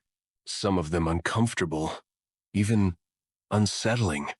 Why did a planet that once had a magnetic field and possibly rivers lose it all? What caused this dramatic death of a world that may once have thrived?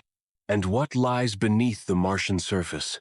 Some orbital images show strange formations, geometric shapes that seem too perfect to be natural. Are they just tricks of light and shadow, or something more? Thousands of enthusiasts still debate. Could intelligent beings once have lived on Mars long before Earth's first civilizations? The most famous example is the so-called face on Mars in the Cydonia region. In 1976, a satellite image appeared to show a massive stone face with carved features. Later, higher resolution images revealed it to be just a hill. But is it really that simple? Even if it's an illusion, the fact that we so desperately search for familiar shapes on a distant world reveals something deeper. We want to find life. We want to know we're not alone. And maybe Mars isn't just another planet, but a missing piece in a much larger cosmic story. There are even theories suggesting Martian life is not just speculation, that it once existed and may have left behind clues. These questions won't go away. And as we solve one mystery, 10 more arise. Mars is silent, but its silence speaks louder than 1,000 words. When we look at the surface of Mars, it appears wild, chaotic, broken. But sometimes, something stands out: structures that look suspiciously organized, mountains shaped like pyramids, plateaus with sharp angular edges, straight lines stretching for kilometers. All of it raises a simple yet unsettling question. Was this shaped by nature or by something else? One such place is the Cydonia region, the same area where the face on Mars was found.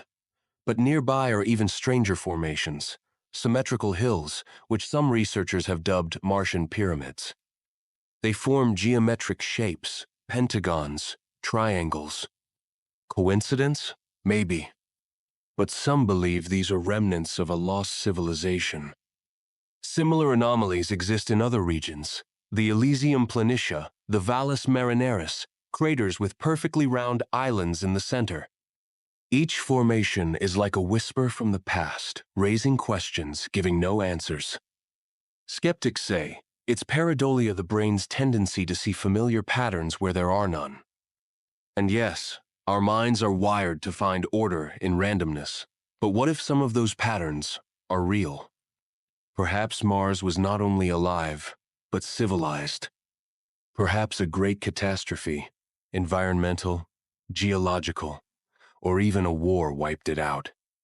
These theories are bold, even crazy, but history has taught us what once sounded absurd can become accepted science.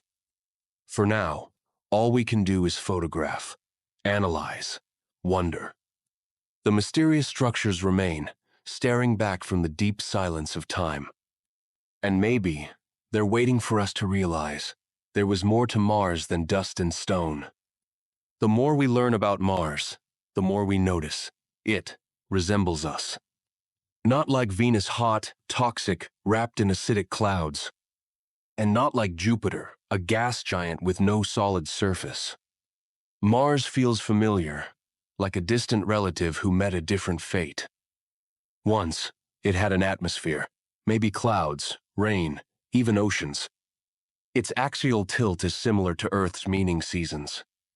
Its day is nearly the same as ours, just 37 minutes longer. So, Mars could have had rhythm, life, change. There's a theory: Earth and Mars were born side by side in the same cradle. But one thrived, became alive. The other fell into silence and cold. What changed their paths? Perhaps Earth was lucky. Jupiter's gravity shielded it from asteroids, preserved its atmosphere. Mars, being smaller, couldn't hold on to its heat or its air. Its magnetic field collapsed, and life went with it. But maybe it wasn't just nature. What if Mars was interfered with?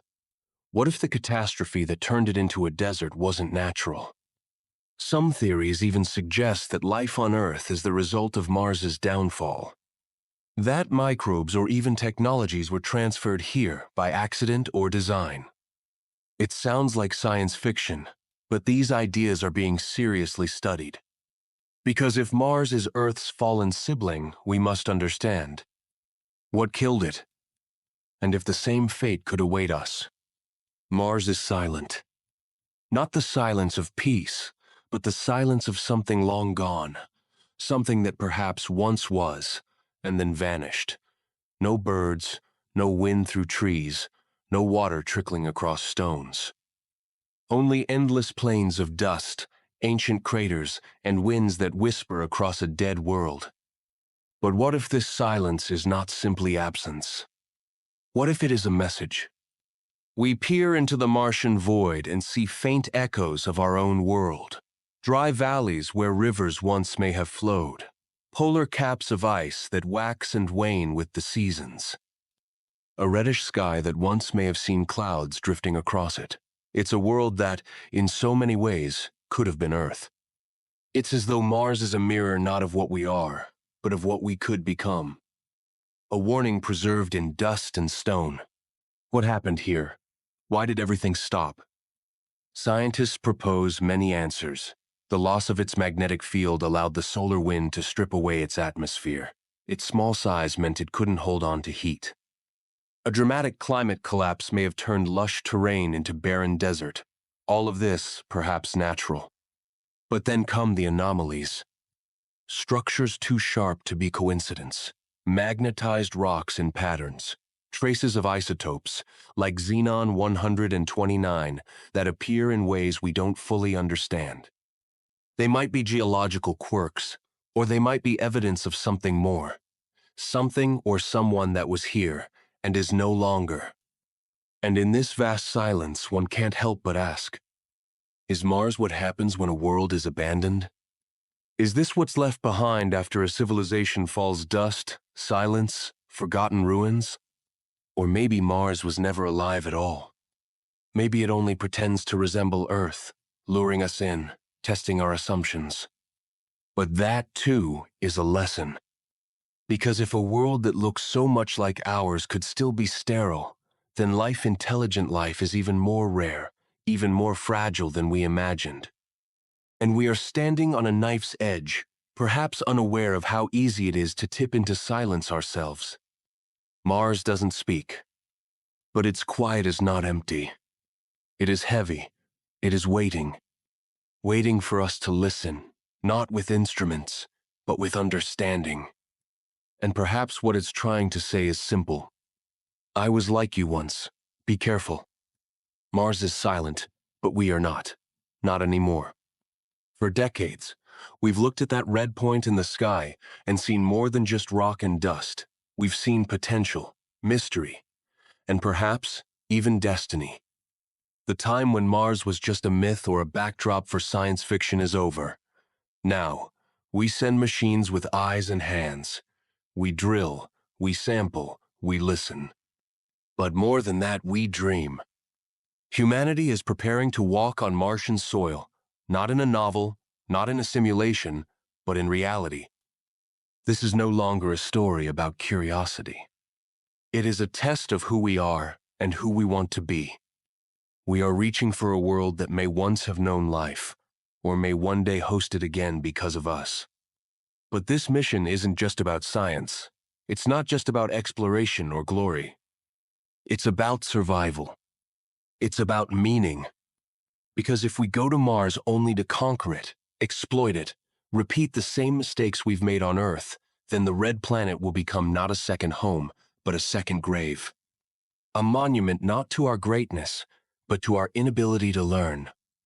But if we go to Mars with humility, with respect for its silence and its unknowns, then perhaps something greater awaits. The act of touching another world is not just a technical achievement. It is a philosophical revolution. We are no longer bound to one world. We are no longer alone. But with that freedom comes a burden, to protect what we find and to preserve who we are. And maybe, just maybe, the silence of Mars has always been waiting for an answer.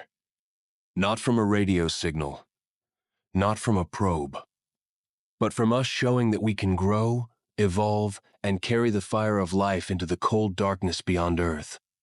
That moment is coming. And when it does, the red dust beneath our boots will mark the beginning of a new chapter not just in the story of Mars, but in the story of ourselves. Because in the end, the question isn't only, what happened to Mars? The real question is, what happens next to us?